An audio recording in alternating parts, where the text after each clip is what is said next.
What you doing, Brandon? You going in the water? The younger of my two sons, Brandon, was born on September 30th, 1985. Brandon was just a really good-natured young little kid, very friendly, very outgoing to embrace other children, and really never judged anybody. As he got older, those attributes stuck with him.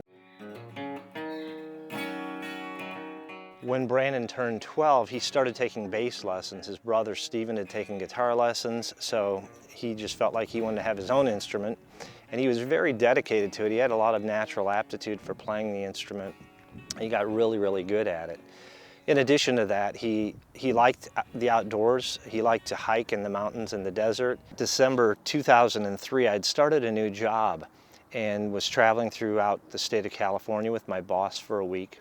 I came home on a Friday night, drove home, and as soon as I got there, the first place I went was straight to my son Brandon's room.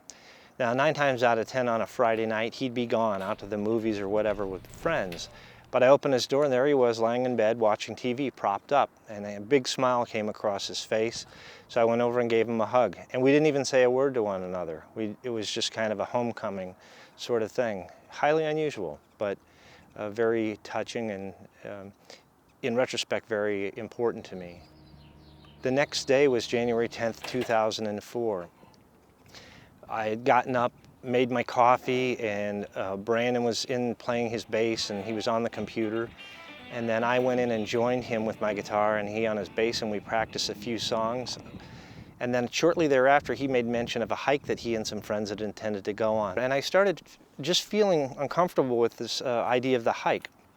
And it actually got to the point where I felt, and I don't claim to have visions or unusual paranormal type events take place, but I felt this kind of overwhelming feeling of like an energy. It was a feeling of impending danger, and it could even potentially take his life. And just before he left for the hike, the last thing I had said to him was, "Brandon, please don't go on the hike." And he said, "We're going, Dad."